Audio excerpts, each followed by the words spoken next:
Another day to go in and work on some raised beds.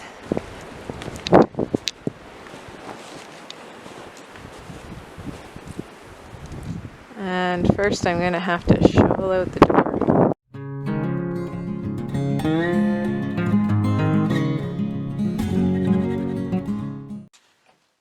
So the other day when it was gorgeous, we were in here for a little bit, a couple hours in the evening, and we managed to get some things accomplished, which is great. We managed to frame up the wall there. It's not completely done, but good enough. So we have 4 beds on this side. We've changed our plans. My husband showed me that one bed fit nicely here in between this wall. And so we're going to start doing them down the center in that, take apart this hotbed that wasn't so hot. So the dimensions for our raised beds are 8 foot long by 32 wide. 32 wide because we can use a 2x4x8 and make 3 cuts and have 3 sections of the width. And if we made them exactly 3 feet, then we would be not using our lumber wisely. And so that way, 16 2x4x8s makes a bed for us. Our smaller bed size is 5 foot 4 inches, and then the 32-inch width again. And that was because we were using up all the legs in the beginning when we didn't have lumber. And so 3 of those fit nicely on this side with a 32 by 8 foot bed at the end, and enough space in between each one that we can get in and out easily to weed and water. So I think it worked out nicely. As I was looking at the amount of beds we're building and the amount of soil space that I'm going to have to fill with, I was trying to figure out how we're going to fill them economically, especially in the wintertime. Now we have been able to get compost by the truckload for a very reasonable price in the past, but I have a feeling it's frozen right now, and so I don't think we'll be getting that. So we're going to try hugelkultur in a couple of the beds, manure in the bottom of some of the beds, and maybe we'll try if we can manage to get some compost out of the snow. We might try the original method or wait to fill the last beds and try that, and we're going to see what turns out the best. So we've taken a tarp that we got from the Dollarama, cut it into 3, and lined the inside of the bed just to help save the 2x4s a little bit longer. It is a waterproof tarp. We've left the bottom open, obviously, so that the water can drain, and we're going to throw some cardboard on top of the ground cloth to try to help keep a weed barrier. So now we put our cardboard in the bottom, and we're ready to fill our bed. So now we've put in some alpaca manure with the dressing. So instead of going with cattle panels, which the cheapest I found was $46, we decided to, at least for most of our beds, go with wire mesh. It's welded wire mesh. These are 4x8 panels, so it requires 2 to make up for the cattle panel, but we only paid just over $7 for them, so it's still a lot cheaper.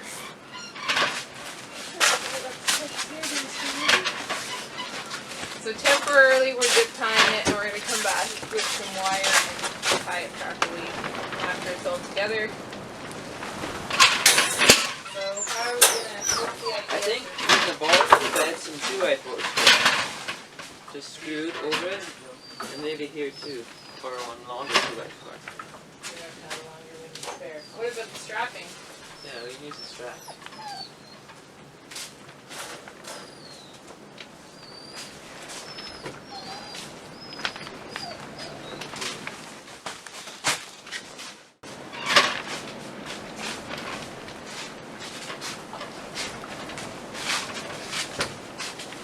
I thought with a piece of strapping screwed on. Let's do that.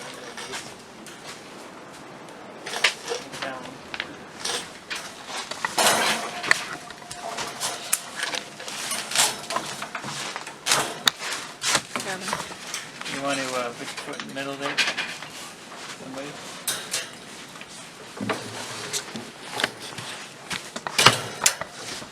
Still needs to be more. There we go. So now we're gonna put some blocks on there. You want to get the bolt There. cutter or somebody and Yeah, cut we're out gonna these two? put one of those block on over there. Daddy, can we Dutch it up? I think we're Nice. good. Not yet. Next time we'll Dutch that, right?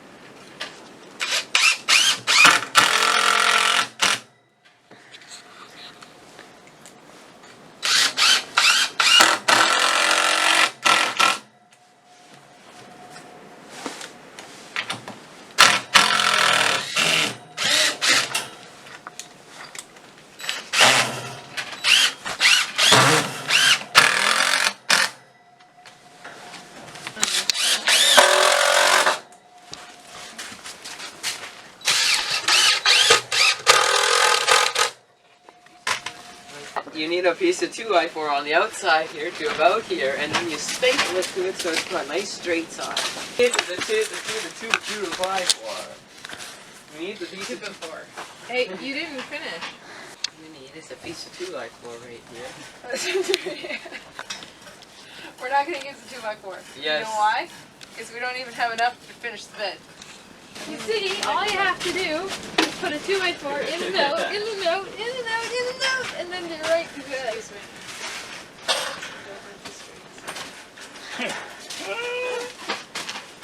all better now, right? So before we lose all our light for the day, we're just going to recap what we got accomplished. So we 4 raised beds. There's 4 on this side. We filled part of the beds with some manure and hugelkultur, some of them. A couple of them are just manure.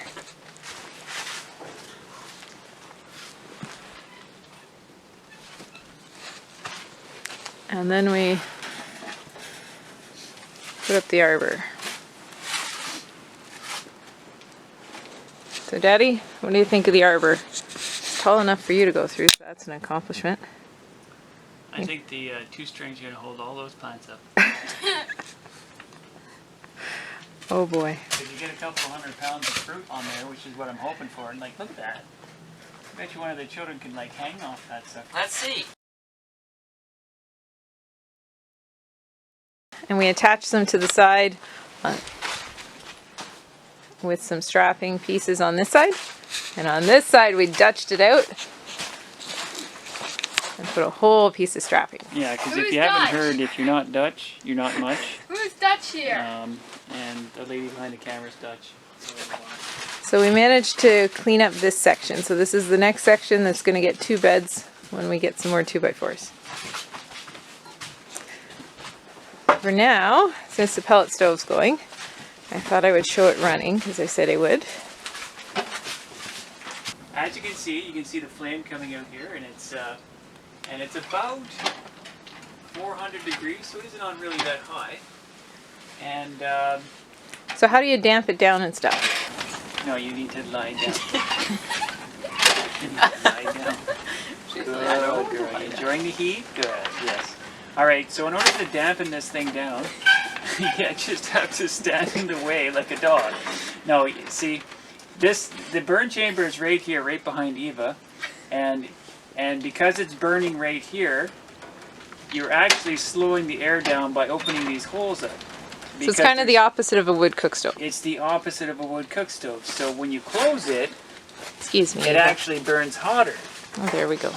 And when there's no air coming through in here, it has to go through the burn chamber and it burns hotter.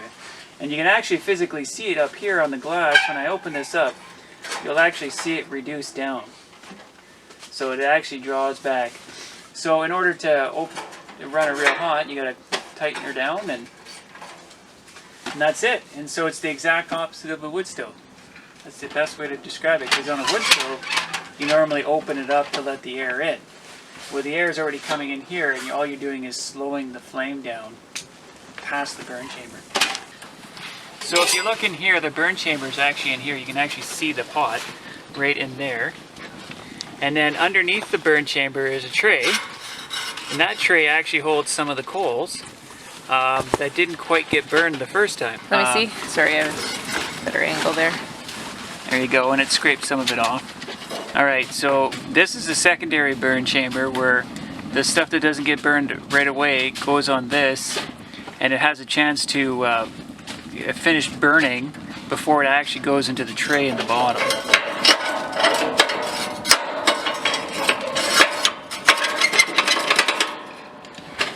And then this one here is your ashtray, and you can see how, because I pulled that other burn chamber out, there's a whole bunch of burnt, Partially burnt pellets. partially burnt pellets, yeah. And so you can see that they're in there. Normally it'd just be ash. And normally it'd just be ash, and so it's just finishing burning off.